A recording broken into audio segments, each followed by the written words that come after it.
For the last 36 episodes of Sunday Mystery School, we have been building something together.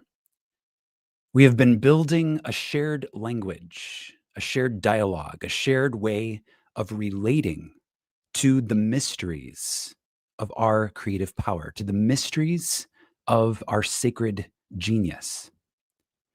And the purpose of these many, many episodes of Sunday Mystery School has really been to illuminate a perspective on creative power that is incredibly empowering. The idea being that when we truly understand the nature of who we are as creators, we are empowered to live a very specific type of life, a life that is illuminated in a specific type of light. And that light is an understanding of our role of authorship over the reality that we are experiencing.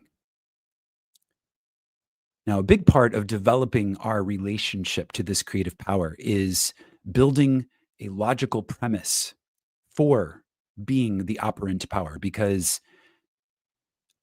the veils of reality are built in such a way where really only the people who are inspired to look for the truth as to the cause of the phenomena of life, the people who are inspired to ask the questions, what is the source of my reality, or what is creating the experience that I seem to be having?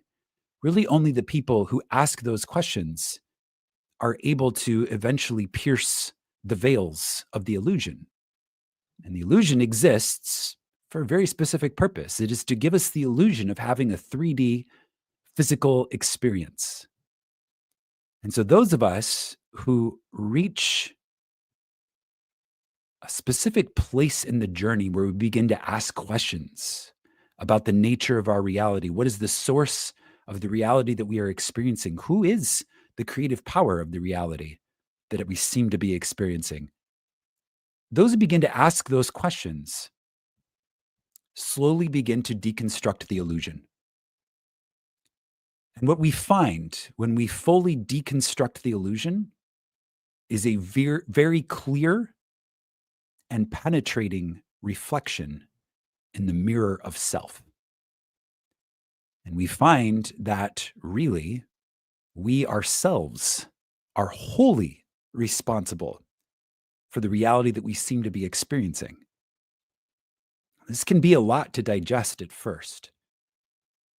There are many veils, there are many illusions, there are many layers of conditioning that each of us have experienced in the life that we've lived so far. This is why typically these types of questions are asked in a little bit later stage of life. We talk about it in the mystery schools as usually it's after the age of 33 that you begin to ask certain questions about the cause of the phenomena of life.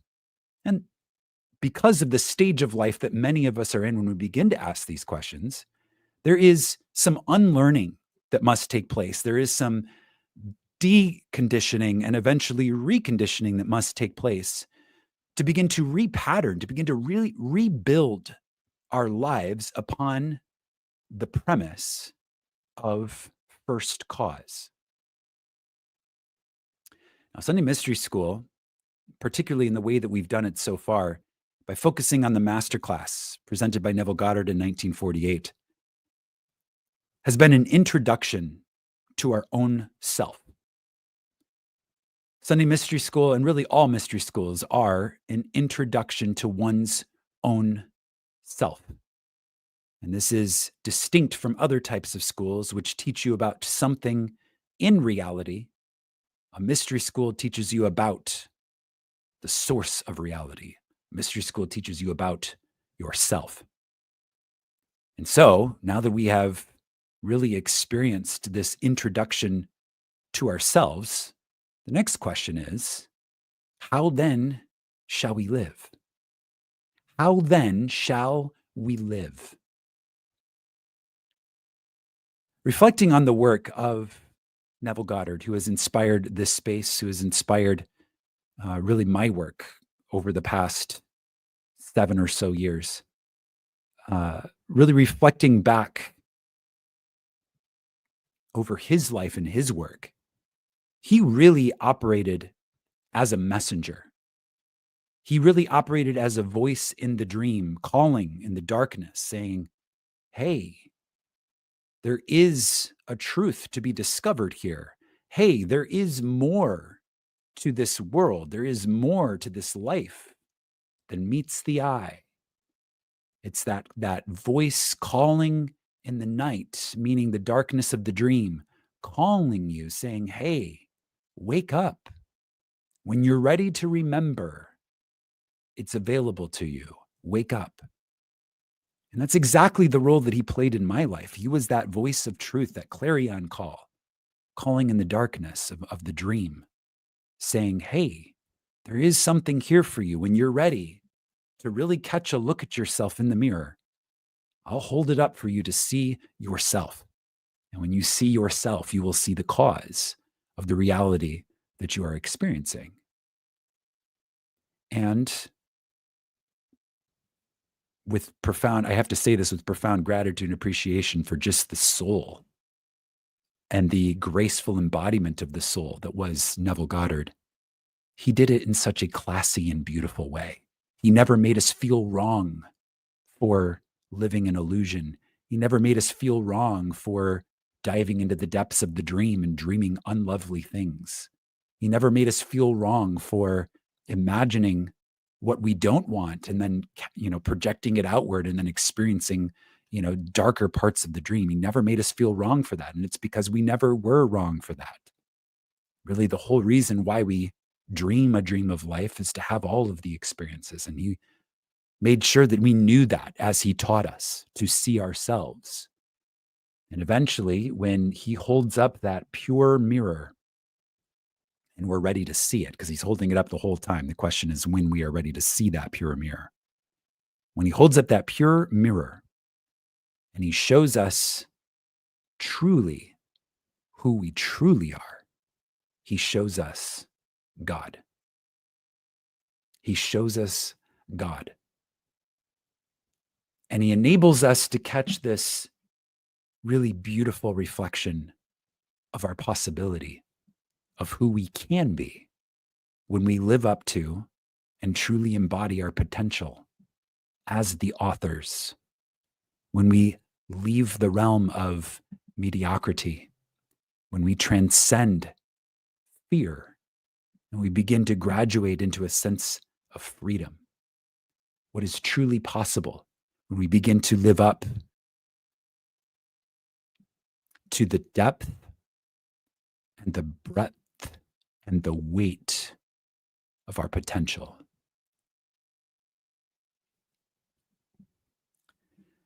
I'm very grateful to the work of Neville Goddard for doing exactly this in such a classy and beautiful way. And I know he's not the only one. I'm just happen to be very partial to the way that he introduced it. There's something so beautiful about the way that he kind of guided that journey, particularly through this masterclass that we've been exploring over the past more than 30 episodes of Sunday Mystery School. And now we're at the point where it's time to make a decision. This is no longer a question of who am I?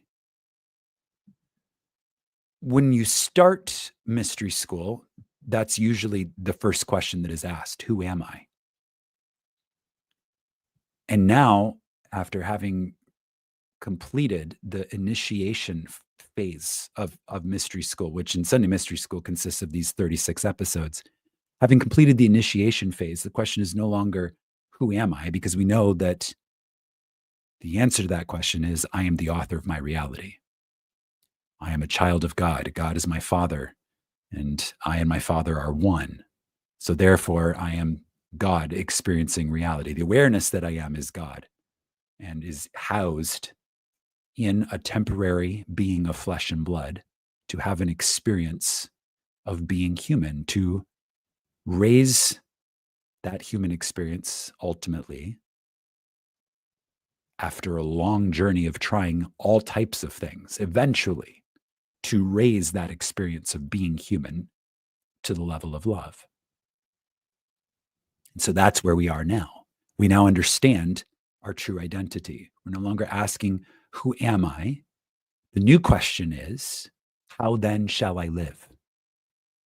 I am the author What then shall I write?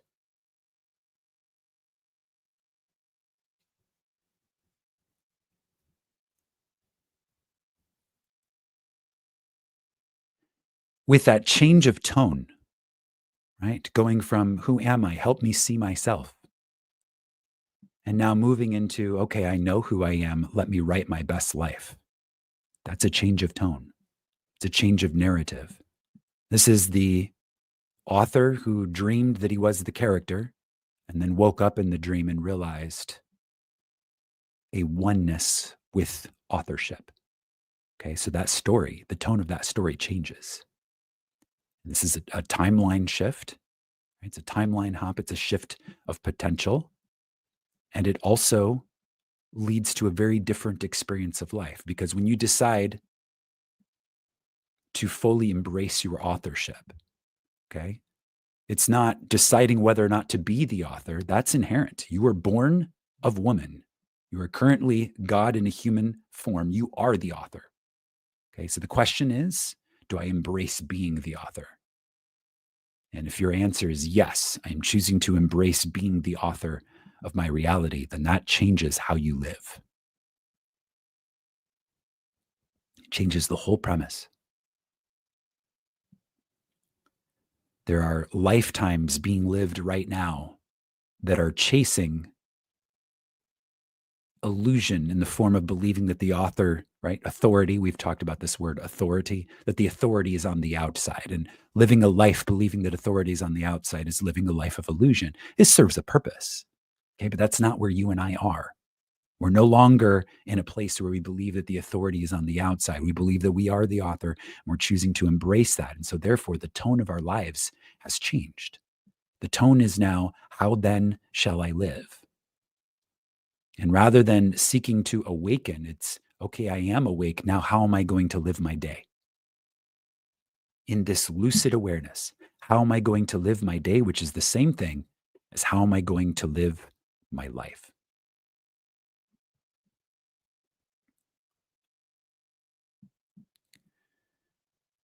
We find inspiration for how to answer that question. How do I live my life? We find the inspiration for ways to answer that question in a couple of places.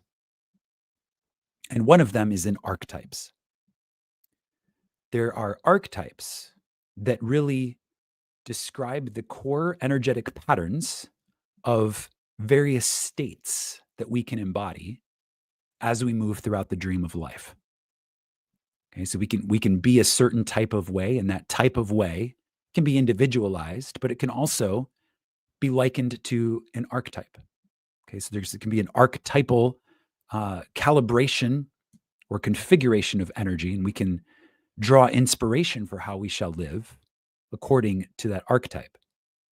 And of course, we understand that those archetypes were also, a lot of them, were illuminated and given to us in the writings of the scriptures.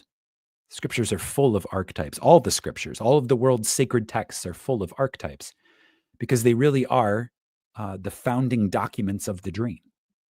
You can look at scripture that way. Scripture is the founding documents of the dream, the premise upon which the dreams really are built. And so thus they are filled with archetypes. So, you know, I've spoken about the archetype that Neville embodied. There's some nuance to it, but in short, he was very much an embodiment of the spirit of Jesus Christ, which is the teaching and telling everyone who would listen. Right? Neville literally told everyone who would listen about the promise. The promise is that you will wake up and realize you are the author. He would tell everyone who would listen that story. That's really the state of Jesus Christ. And then also raising to the level of love everything, raising everything to the level of love, reimagining everything to its perfection, to its original blueprint from a place of love. Because when you realize, when you really, really get it, when you really get it, you see that all that you behold is love. All that you behold is love. Even the things that in our humanness we label as unlovely, when you really see what's going on, It's love. And when you connect into that, you begin to imagine the absolute best. Begin to imagine the absolute best, the most beautiful, the most loving things for yourself, for your life, and most importantly, for so-called others. Because part of this awakening to authorship is a recognition that, in truth, there are no others.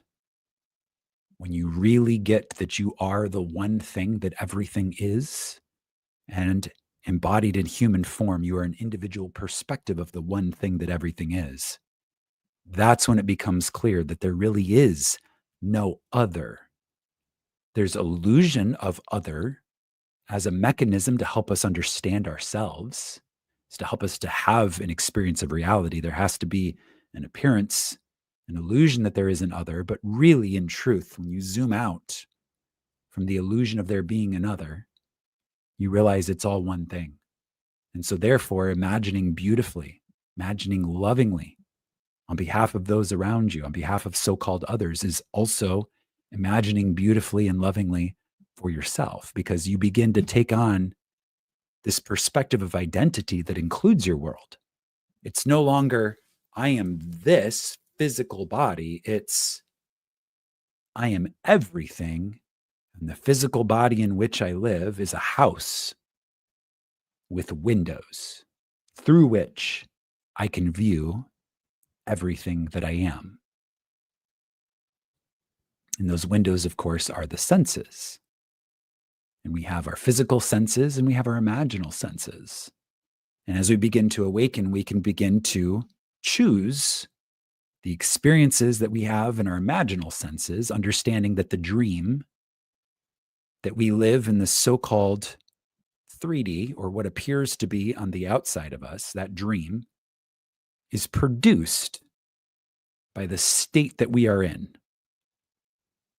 as an author, and specifically what we are seeing in our mind's eye. The arrangements of our imaginal senses are then duplicated, they're mimicked, reflected back to us in the world of the 3D.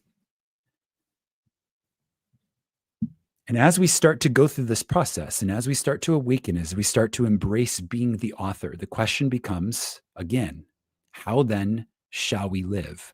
How am I going to do this?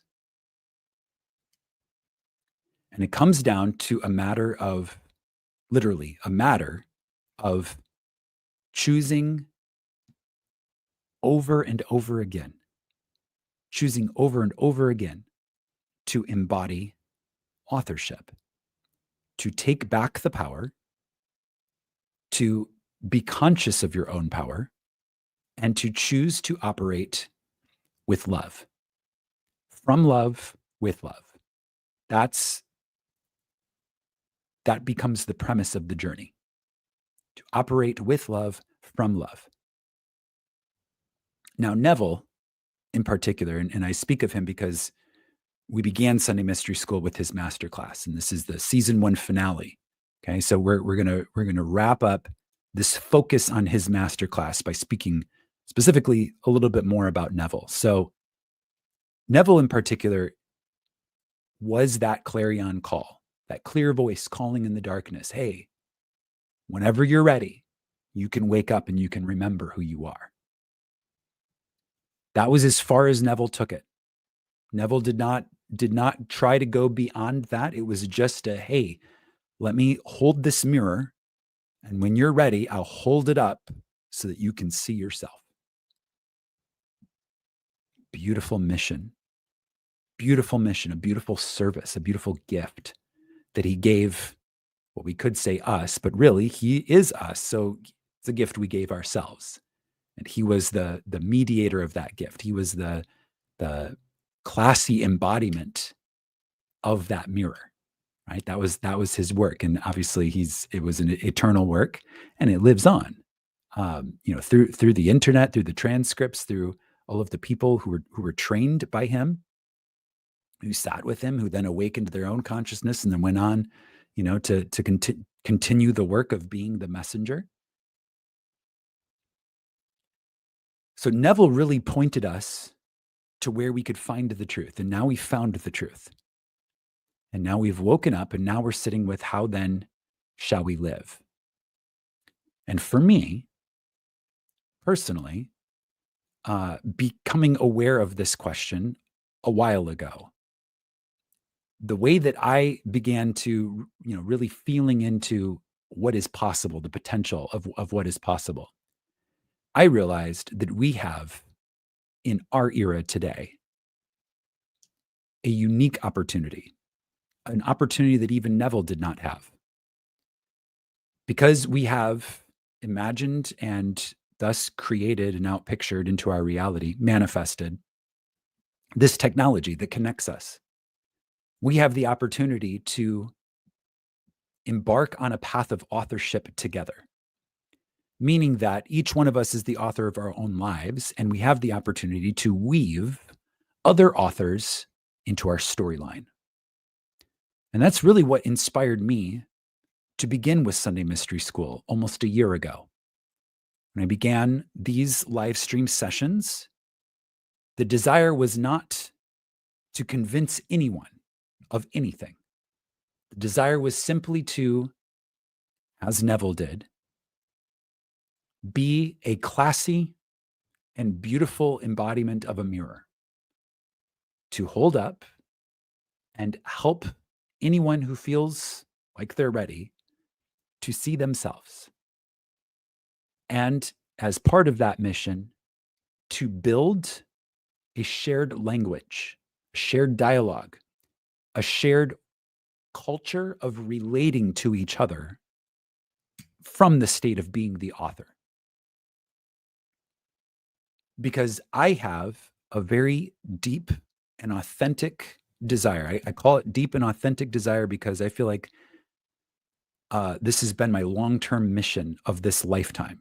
A very, very deep and authentic desire to bring together other people who are in a similar state of authorship and to see what happens, what type of stories we will write together when we embrace specifically a state of co-authorship. So I can write to the best of my ability. I can imagine perfection. And then what if I get together with a group of other people who are doing the same? What type of world will we create together? What type of experiences on the inside will we create that then project into the outside? And when I ask this type of question,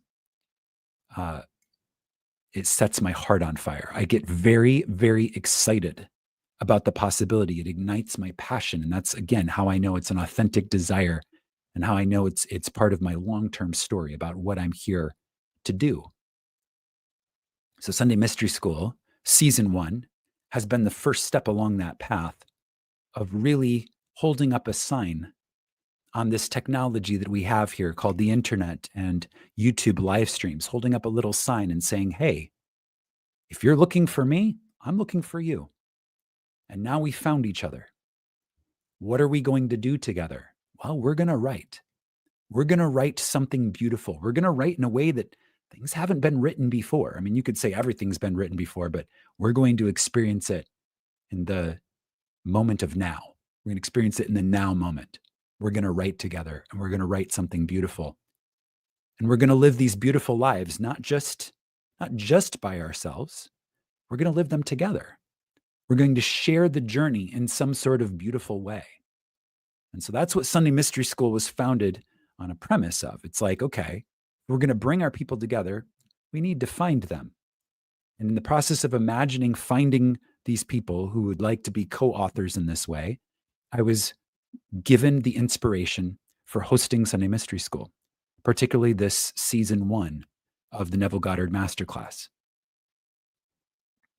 And that mission has now been accomplished. And if you're here and you're hearing the sound of my voice, then we have found each other. And we have the opportunity to begin to build something beautiful together on this precious and fundamental foundation that we have laid through the last more than 30 episodes of Sunday Mystery School, building upon the wisdom, no longer holding it at arm's length and evaluating it. Is this true or is this not? But rather saying, okay, I'm ready to accept and assume the state of being the author. And now I'm ready to write. And I'm ready to join a guild of co-authors and write together, understanding that by training the power of authorship through daily practices and also through, it's a guild. The whole idea is that we learn from each other and we get better at what we do by being inspired by what each other is doing. And also there's this concept of iron sharpening iron. Right? So as we're doing things together in a community, we all benefit from the acceleration and the momentum that is built through the power and strength of community. Okay, so this becomes the invitation to join the community. Sitting on the live streams is one aspect of that, but there's also ways to become more engaged and to connect more deeply with your fellow co-authors who are, again, embodying a similar state of awareness and who will inspire you to an embodiment of your greatest potential as an author in the identity that you are right now, your human identity. You're still an author. To bring that character that you're playing right now to your fullest potential, maybe you would like to do that with a group of co-authors. Maybe there's something about that idea that resonates with you. And if that's you, and you feel that you do resonate with this idea, then I invite you to join the community that we've built around Sunday Mystery School. And that takes two forms right now. There'll be more forms in the future, but right now that takes two forms. So there is two ways to stay connected with this broadcast, with this frequency that we've got going on here, and with the community that we're building. And one is to join the email list, and there's a link to do that. I never email just to email. It is always with intention, and it's always with important information. So there's a link to join that list in the description of this video on YouTube. And the second, more interactive way is to join our Discord server. So the Discord server has been growing. It's a very intentional group of people. And the goal is not to get a lot of people. The goal is to get the right people. And that's why I'm talking about it now in this live stream, because if you've made it to this point and you're hearing the sound of my voice, I consider you the right people. So you have the invitation to join us. When the live stream ends, the conversation continues in this Discord server, and we continue to grow and build our awareness, our potential, to develop our acumen as writers, to develop our skill, and to begin to write storylines that can really only happen when we are connected with our fellow superheroes. So really this next theme is the League of Heroes. That's the next theme. What happens when all of these people who have done all of the work get together and begin to work together? That's the theme going forward. So we're sitting here in this finale episode of season 1 and reflecting back over how far we've come. This is not the end of Sunday Mystery School. This is simply a conclusion of the first portion, okay? And an invitation to go deeper. If the first portion has inspired you to connect and go deeper, this is be your invitation to do that. Sunday Mystery School will continue, but the tone is changing. We're now moving from what is the nature of reality? That was the question we were asking for 30 some episodes. We've now defined it. The tone now becomes, what are we going to do with this? Okay, and that's the tone going forward, and that will set the tone, set the stage for season 2. Now, for those of you that are connected and watching live, we will be taking a break from Sunday Mystery School while we prepare for season 2. So there is going to be a short hiatus. I will announce the official date of return, but it looks like right now it'll be 2 weeks. A 2-week break, meaning on the 3rd week we will be back. So 2 Sundays worth of break. In the meantime, the mastermind will continue, and we're going to continue to grow and develop that community. We're just kind of recalibrating the public-facing portion of the Mystery School, which is Sunday Mystery School, the live stream for the public on YouTube.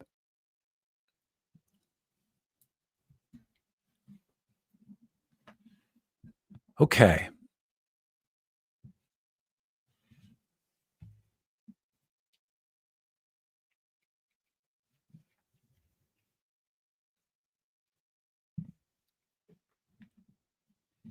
Okay. So, final thoughts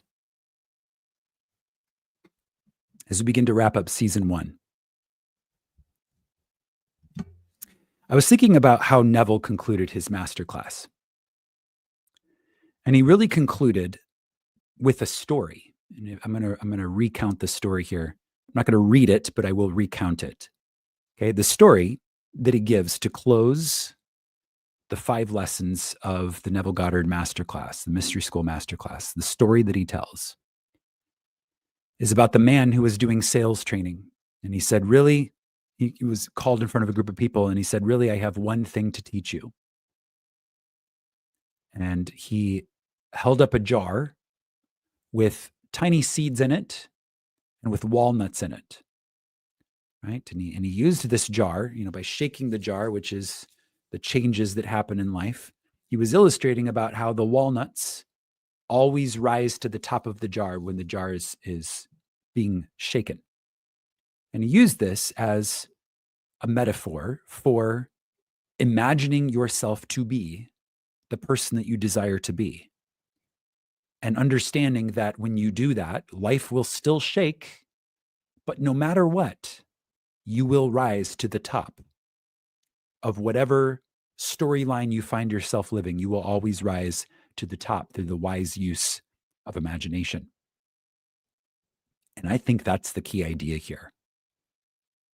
We find a lot of times when we go looking for something, when we go looking for truth, it's the hero's journey. And the hero's journey concludes with coming back home and realizing that you are a different person than you were when you originally left, but also that you had the entire time within you everything that you were looking for on the outside. And I feel like that's what this concept of shaking the jar of walnuts and seeds, I think that's really what that illustrates too. It's this idea of, really, we were told in the very beginning,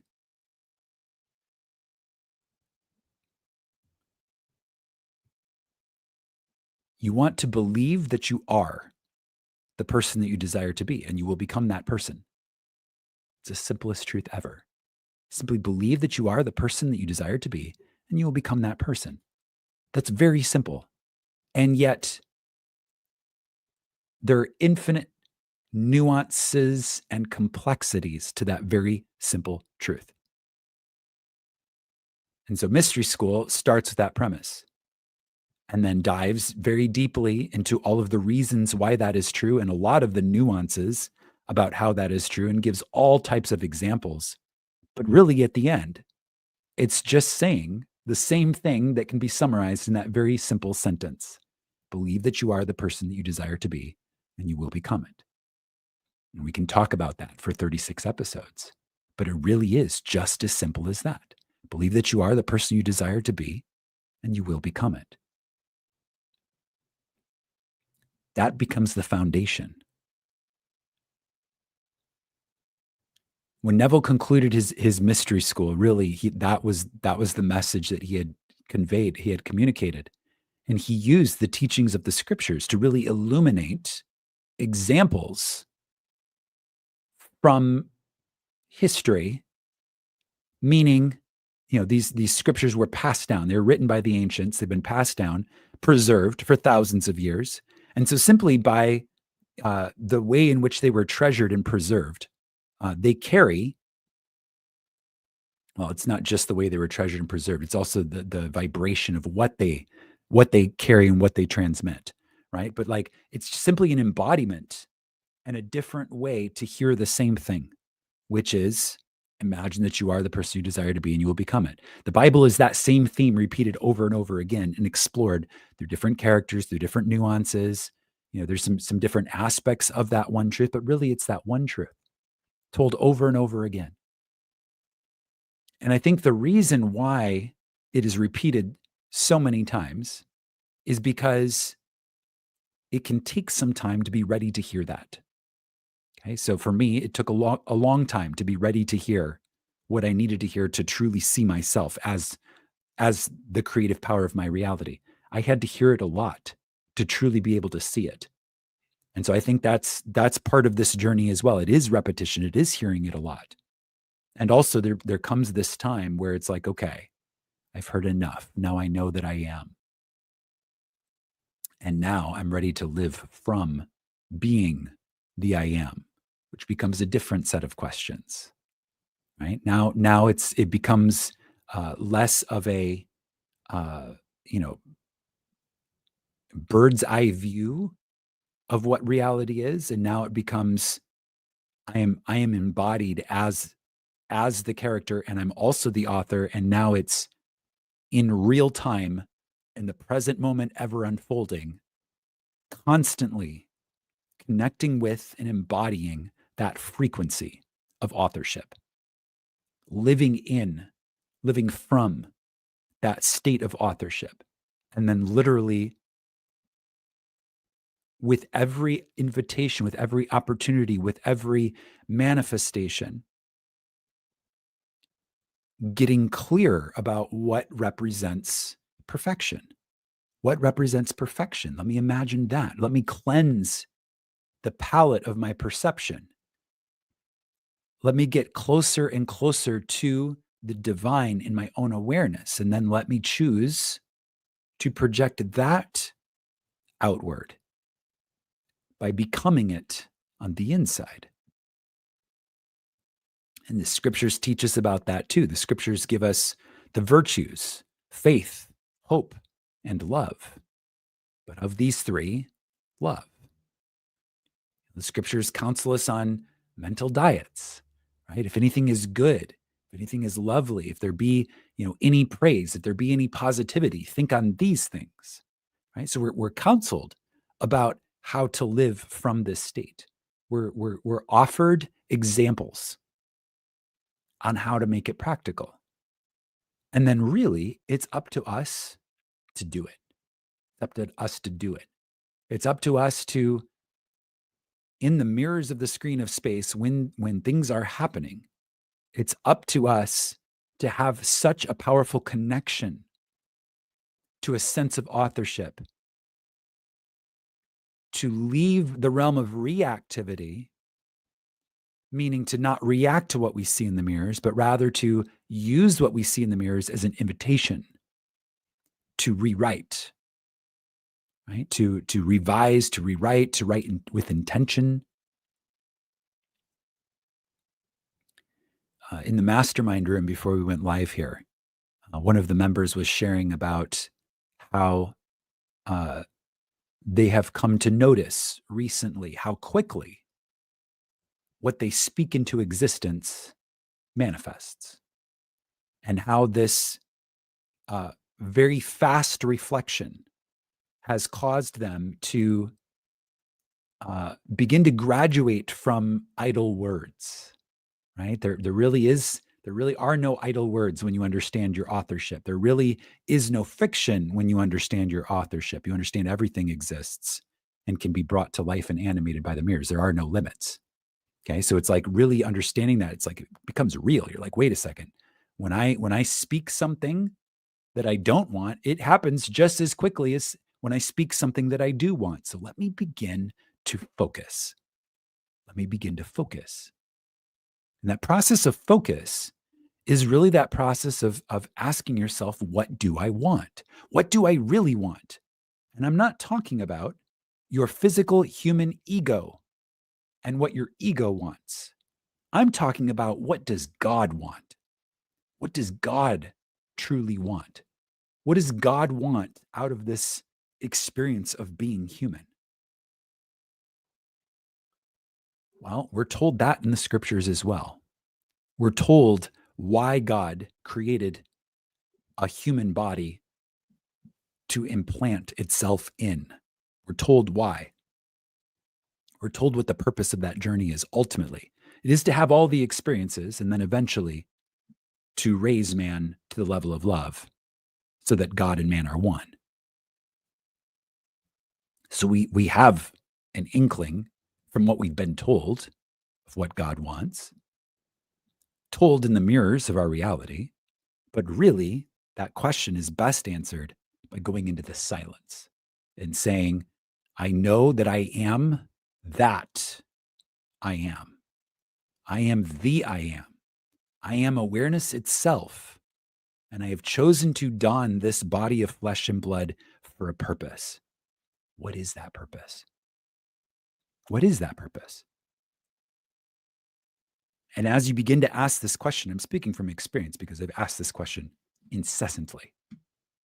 As you begin to ask that question, God begins to reveal itself to you as you, and you begin to understand and really perceive and embody the truth of what you are. And you begin to understand and embody the qualities of being that are divine. You literally become more and more like your Father. You begin to, as a child of God, you begin to embody the qualities of character that are your Father, that is God. And as you begin to express that, that's really when your experience of life begins to change dramatically. And the fleeting, temporary, inauthentic desires of, let me get a bunch of stuff, or let me try to be a certain type of way because my ego wants to be that type of way, those begin to fade. It's part of the human experience and it definitely serves a purpose, but we also graduate beyond it at some point. And we begin to say, okay, what is my true desire? Meaning, what is the desire of the Father in me? Okay. And this is also dramatized in the scripture as Jesus saying, not my will, but thy will be done. Speaking still to himself, but to that pure essence of creatorhood that is himself, right? So that was the ego of the human, okay, being dramatized as saying, not what my ego wants, I want what my true pure essence wants. I want what God wants, and God is not apart from me. It's not outside of me. God is my true identity. What does my true identity want to be in this life? What is my true identity? How does my true identity want to express through this character that I am playing in the screen of space? And when you begin to ask questions like that, that's the beginning of revelation. You begin to understand a lot of things about who you are and where you came from and this path that you're living, this life that you're living, and what makes your individual incarnation, your physical human identity, uh, why you chose to be the person that you chose to be, why the circumstances of your life are the way that they are, not just in the present moment, but why they've ever been any way that they have ever been. All of it begins to click and make sense when you truly begin to understand who you are and what your true identity is, and it begins to express through you. You begin to see the whole tapestry and not just the individual threads. And that's the place that we find ourselves here in the season 1 finale of Sunday Mystery School.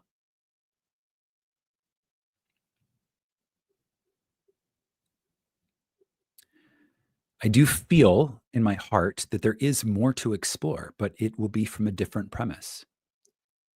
It'll be from the premise of the assumption of the I am. And that will be how we will move into future seasons of Sunday Mystery School as they are inspired. Again, I'm not doing this for any intention other than to find our people and bring them together. So I trust this has been of service to you, but really that's the guiding intention, is to bring people together and form a community of co-authors in this digital age in a fresh and new way, so that we can build something together. We can build an experience of life together in a way that is richer than simply doing it alone.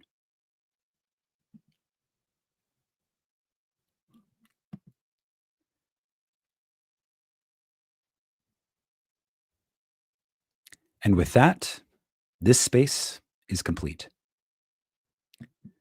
I will make an announcement when Sunday Mystery School will return. I believe it will be 3 weeks from today will be our next broadcast, but I'll make an announcement when I know for sure. And we will continue in the Zoom room with the mastermind. Until next time, my friends. Oh, one more thing. Neville and Chill is continuing. This is just simply a recalibration in preparation for season 2 of Sunday Mystery School. Neville and Chill will continue on Tuesday nights as the live stream. Okay, so that's it. The space is complete. Until next time, my friends, imagine wisely, and I will catch you all in the next.